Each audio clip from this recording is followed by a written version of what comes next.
Anna Nougat Artistique. Bienvenue sur Nougat TV, partenaire incontesté des directs soirées, votre agenda culturel toulousain. Nous sommes bien dans la Ville Rose, dans cette salle de l'Hôtel de l'Opéra, avec quelqu'un qui va certainement vous plaire. C'est vrai que c'est le printemps. Il arrive à Toulouse pour le printemps. Peut-être pas pour le printemps du rire, mais un rire noir. Qu'est-ce que j'ai envie de dire? Jérôme Ferrari, tout simplement. Vous êtes un auteur, vous êtes votre propre auteur d'ailleurs, votre metteur en scène pour un spectacle qui s'appelle Alléluia Bordel. Ouais. C'est plus joli dans votre bouche. Ah oui. J'apprécie parce que moi, quand j'ai lu ce titre, je me suis posé des questions, mais beaucoup de questions. Ah. Pourquoi Alléluia Bordel? Alors c'est un journaliste qui a trouvé ce titre. En fait, au départ, le spectacle ne s'appelait pas comme ça. En fait, non. C'est dû à un ancien spectacle qui s'appelait Mes 7 péchés capitaux, oui, dans lequel j'avais un sketch où je me moquais un peu de la Bible. Et ce journaliste avait adoré ce sketch et avait titré le paragraphe de critique de ce sketch. Il l'avait appelé Alléluia Bordel. J'ai dit, c'est formidable, on dirait un titre de spectacle. Donc quand j'ai eu un spectacle entièrement sur la religion, je l'ai appelé comme ça. D'accord. Donc, est-ce que vous êtes religieux, croyant ou pas du tout? Alors au départ, moi je suis plutôt agnostique, donc j'étais plutôt en recherche, je savais pas trop, j'étais pas hyper convaincu, hein, je vous cache pas, j'étais pas non plus contre, je savais pas trop. Et puis j'ai lu les textes, oui, et après je suis devenu athée. Ah. Mais c'est mon chemin personnel. Ce que je veux dire, c'est que le spectacle ne se moque pas de la foi ni des croyants, le spectacle se moque vraiment des extrémistes religieux. Donc c'est vraiment un spectacle qui se moque des extrémistes, qui pour moi est la première.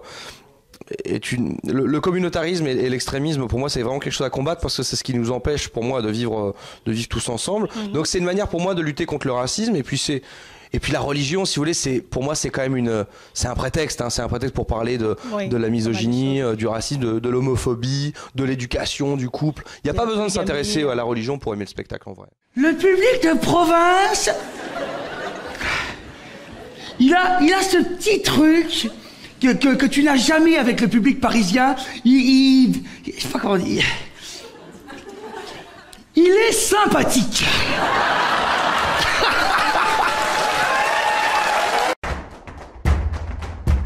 Je pense bien parce que bon, j'ai vu le spectacle. Ah d'accord, vous l'avez vu. J'ai vu le spectacle et puis c'est vrai qu'il y a énormément de choses. J'invite vraiment les Toulousains à se joindre à vous le 10 avril au Zénith de Toulouse parce que c'est surprenant, très très surprenant. Et puis vous avez une de ces pêches, moi ça m'a tué quoi, du début à la fin. Ça... Ah oui, on est fatigué après avoir vu mon spectacle. Je pense que les gens sont plus fatigués que moi à la fin. Non mais c'est génial, comment est-ce que vous puisez cette énergie justement pour tenir la distance parce que c'est pas facile en plus tout ce que vous dites, vous avez le même temps toujours du début à la fin. Parce que je suis réellement habité par ce que je fais. C'est pas un cliché. Ce que je vais dire, ça peut paraître cliché, mais ça l'est vraiment pas. Je le pense sincèrement, c'est que j'ai l'impression d'être réellement heureux que quand je suis sur scène. Vraiment, je vous assure. Quand je fais un pas sur scène, j'ai plus d'angoisse, j'ai plus de crainte, je me sens tellement bien sur scène en fait. Et puis j'ai l'impression sans prétention aucune, hein, mais j'ai l'impression que je fais quelque chose de bien. Je parle même pas du spectacle en soi, parce que mon rôle c'est de faire marrer les gens. Ça, je crois que j'y arrive parce que c'est mon rôle. Mais au-delà de ça, j'ai l'impression de pas monter sur scène pour rien. Je me dis, j'ai fait payer les gens pour m'écouter pendant 1h30, c'est quand même déjà très prétentieux. Mais au moins, j'ai l'impression d'essayer de faire bouger un peu les mentalités, d'essayer de faire relativiser les gens sur plein de choses. Voilà, d'essayer que quand ils sortent, qu'ils aient un peu la pêche et qu'ils aient la banane en sortant du spectacle. Alors au même titre que tous les humoristes du Nord revendiquent leurs racines nordistes pour surfer sur le succès médiatique de Danny Boone, eh bien je revendiquerai mes racines ardennaises pour surfer sur le succès médiatique de Michel Fourniret. Vous applaudissez? Ah bon, comme ça? À mon avis, c'est la première fois qu'on applaudit Michel Fourniret, hein? Moi, ce que j'ai ressenti, je n'étais pas sur scène avec vous, enfin dans la salle, mais je vous ai vu sur DVD. Ce que j'ai ressenti, c'est qu'on est chez vous, en fait, et puis vous êtes avec votre bande de potes. Ils sont quand même très nombreux, vos potes, et puis vous délirez, quoi. C'est un peu cette sensation que j'ai eue. Parce que je suis quelqu'un je suis très proche de mon public, que ce soit sur scène ou en dehors. Je réponds à toutes les lettres, je suis très très proche parce que je suis très flatté de ça. Et effectivement, c'est quelque chose que je faisais pas forcément dans les débuts. Oui. C'est qu'au départ, je suis quelqu'un de très timide en vrai. Et en fait, sur scène, ça se sentait parce que du coup, je faisais que des personnages et je parlais pas au public en fait. Et un jour, j'ai eu un déclic. vraiment, c'est venu comme ça. Hein. Et j'ai commencé à faire de l'impro avec les gens. Et c'est devenu une révélation pour moi. Et du coup, le spectacle n'est jamais le même que vous venez le voir le jeudi ou le vendredi. Parce que dans le DVD, il y a des moments d'impro. Et j'arrête pas, en fait. Donc, du coup, je vais descendre dans le public, je vais voir les gens, je leur parle, je les taquine. Et je crois qu'on a cette sensation parce que moi, j'ai l'impression vraiment d'être avec des amis, en fait, en vrai. Et là, j'ai eu un déclic. Peut-être pas à ce point-là non plus, mais j'ai eu un vrai déclic. Je me suis dit, mais il a raison, je vais me tourner vers les religions. Mais oui, mais vers qui se tourner? C'est pas évident quand on n'y connaît rien. Moi, je viens d'une famille complètement athée et complètement alcoolique. On ne m'a jamais parlé de religion. Et ça vous est venu comment, l'envie de dire c'est votre voix, c'est votre vocation, l'humour? Depuis tout petit, hein, j'ai toujours voulu faire ça en fait. J'ai toujours voulu être sur scène, j'ai toujours voulu... ouais, parce que j'avais l'impression d'avoir des choses à dire et puis j'avais l'impression de... Étant c'est compliqué à dire, mais le quotidien ne m'amuse pas beaucoup en fait, si vous voulez. J'ai toujours besoin de sensations fortes, j'ai toujours besoin de vivre des choses incroyables, j'ai toujours besoin de ça. Et la scène, en fait, ça me permettait d'assouvir cette soif de sensations fortes et en même temps d'essayer de faire du bien aux gens en fait, parce que moi je viens de quartiers très populaires dans lequel j'ai grandi, j'ai vu beaucoup de choses très belles dans les quartiers, on voit dans les quartiers, c'est pour ça qu'il faut pas tomber dans le misérabilisme. Dans les quartiers vous voyez des choses très difficiles, mais vous voyez aussi des choses très belles, de l'entraide, de la solidarité, du courage, plein de choses. Et effectivement moi j'ai grandi là-dedans, si vous voulez. Donc avec mon hypersensibilité, je crois que tout d'un coup je me suis dit mais qu'est-ce que je pourrais faire moi pour aider un peu les gens, et puis je me suis aperçu que très vite, déjà petit, que j'avais cette faculté de dire des méchancetés aux gens et qu'ils le prennent bien en fait, qu'ils le prennent en se marrant. Je dis c'est formidable, j'ai un pouvoir magique. Je peux dire à quelqu'un une horreur et qu'ils le prennent bien et qu'il a envie de me revoir. Donc j'ai dit faisons payer les gens pour faire pour ça. Est-ce que vous pourriez me dire une horreur? Non, pas vous. Ah non, je pourrais pas. Ah non, je peux pas. Bon, je vous laisse jusqu'à la fin de l'interview. Je vais réfléchir. Vous allez réfléchir. Imagine ta tête 2 secondes si lundi matin ton patron il demande la même chose. Oui, monsieur Durand m'avait demandé.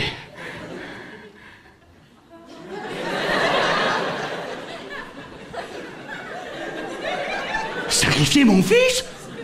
C'est un petit peu exagéré, j'ai juste bloqué la photocopieuse.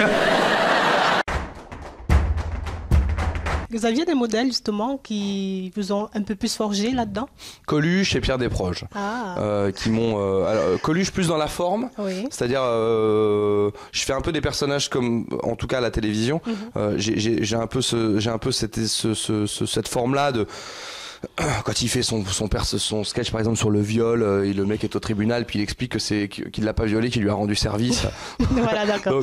Donc dans la forme c'est ça, c'est-à-dire que je fais de l'humour noir très social en fait, qui parle vraiment des gens aux gens, mais parce que je suis un gars du peuple moi au départ, je suis un petit gars du peuple quoi. Donc je parle à ces gens-là. Moi j'ai jamais voulu être élitiste. Si Télérama n'apprécie pas mon spectacle, ça va pas fondamentalement m'empêcher de dormir. Par contre s'il y a des sièges vides dans ma salle, ça va m'empêcher de dormir. Donc ça et puis Desproges parce que Desproges, j'aimais beaucoup sa façon de voir la vie en fait. Il avait un côté il faut jamais être sûr de rien. Moi d'ailleurs c'est une phrase que je dis dans le spectacle, je dis la meilleure manière d'être proche de la vérité c'est toujours en train de la chercher. Faut pas être trop sûr de soi. Faut toujours essayer de se dire est-ce que vraiment j'ai raison? Est-ce qu'il y a eu beaucoup d'interrogations justement à la fin de l'écriture de ce spectacle? Mais d'interrogations oui. Il y en a tout le temps, je suis tout le temps en train de me dire. Ou pas vraiment? Non, tout le temps. Mais parce que moi, je suis un énorme angoissé en plus, donc c'est terrible parce que s'il y a une vanne qui a pas marché dans le spectacle, je dors pas. Pourquoi elle a pas marché? Les gens m'ont pas aimé. Mais on vous adore, le public vous a choisi, vous l'avez dit vous-même. Ouais, mais la première fois que j'ai fait une très grande salle, c'était en Belgique. Je me rappelle, j'avais fait à Liège, j'avais fait le Forum de Liège, et j'ai eu une standing ovation qui a duré peut-être 5 minutes. C'est très long, 5 minutes. Et je sors de scène en larmes. Et je dis ça n'a pas marché. Il y a vraiment, je me rappelle, de mes amis et mes producteurs qui étaient là et qui me disent mais il blague et en larmes ça va pas marcher, je suis nul, les gens laissez-moi. Et parce que dans ma tête j'avais eu l'impression que ça n'avait pas marché et je n'ai même pas vu. Non mais c'est là où c'est très grave. J'ai même pas vu la standing en vrai. On m'a dit mais t'as vu les gens se sont levés, mais je crois que tout le monde n'était pas debout. Il y avait que les premiers rangs. Mais non Jérémy, tout le monde était debout. Non. C'est pas vrai. Donc j'apprends. Je suis en apprentissage d'apprendre à être content en fait. Oui. Pour apprécier le bonheur. l'accepter, l'apprivoiser en fait. C'est une phrase que je dis souvent quand les gens, parce que les gens évidemment ça fait rire mon entourage que je sois comme ça, enfin ça ne fait pas toujours rire parce que c'est plus profond que ça, mais je dis souvent je survis au bonheur. Et c'est vrai, c'est toujours ce que je dis parce que j'ai tellement peur de plus le vivre que du coup je le vis pas en fait. Donc il faut que j'apprenne à faire ça. Bonsoir jeune homme. Ne vous moquez pas de lui, hein. J'essaie de lui faire plaisir au vieil homme. C'était son dernier spectacle. Quelle est votre blessure, Jérémy? Ma blessure? Votre blessure secrète. Ah oui, bah alors si je la dis, elle est plus secrète alors. Pensez pas aux autres journalistes qui vont plus pouvoir me poser cette question. Non, dites juste pour moi. Non, mais c'est le vrai truc qui est en vrai. Alors si on revient un peu dans le sérieux et qu'on arrête de déconner, le truc qui pour moi est le plus difficile à vivre et qui en même temps sert ce que je fais, je crois, c'est mon empathie en fait. C'est cette faculté que j'ai à ressentir. Alors ça peut pas. Alors je suis très cartésien, hein, donc moi je suis très comme ça. Donc je suis pas en train de dire que j'ai un pouvoir magique, hein, je suis pas cinglé, mais j'ai vraiment je suis vraiment une éponge quoi. Alors ce qui fait que si vous me mettez quand j'ai fait, mais alors par contre ça me rend très fort, c'est très bizarre. Par exemple quand j'ai fait Make-A-Wish en Belgique, je vais vous donner un exemple qui est parfait. Make-A-Wish en Belgique, je l'ai présenté avec Morane. Make-A-Wish c'est une association qui aide à réaliser les rêves des enfants qui sont très malades, voire condamnés. Et j'ai travaillé donc avec tous ces enfants pendant 2-3 jours. Oui. Et je suis très fort par rapport à ça. C'est-à-dire que j'ai pas pleuré, je suis resté très fort, très droit, beaucoup plus que beaucoup de gens qui étaient présents qui avaient beaucoup de mal. Et c'est pour ça que j'ai eu un très bon contact avec les enfants, parce qu'encore une fois, ils ne ressentent pas de pitié chez moi, ni quoi que ce soit. Donc moi, je reste très droit. J'ai pu même des fois dire à un gamin, non, tu ne fais pas ça. C'est pas parce que le petit est malade qu'il faut pas discuter s'il fait une bêtise. Moi, je suis très comme ça. Il faut traiter tout le monde de manière normale et de la même manière. En revanche, ce qui était terrible pour moi, et c'est pourquoi je n'ai pas eu de peine à ce moment-là, parce que les enfants, eux, n'avaient pas de peine. C'était heureux. C'est-à-dire qu'en fait, pourquoi j'étais fort, c'est parce que eux étaient forts. Ces enfants-là n'ont pas envie de pleurer, ces enfants-là ne sont pas malheureux, et ces enfants-là vivent la vie comme elle vient et la prennent comme elle est. Absolument. Et c'est eux qui me donnaient cette force. En revanche, si je m'approchais un peu trop d'une personne très touché, c'est pas que du coup moi ça me rend triste, c'est que je ressens sa tristesse. Absolument. Et que du coup moi ça me rend alors ce qui fait que dans des situations ça peut me rendre très fort et en même temps dans d'autres situations c'est très difficile à vivre. Voilà. Donc c'est peut-être ça qui est en même temps une force et une faiblesse. C'est le public qui a décidé ce que vous voulez voir à la télévision, écouter à la radio et voir au théâtre, et ce ne sont pas les décideurs qui ont décidé. Je vous remercie énormément de m'avoir fait cette confiance et de m'avoir donné ça.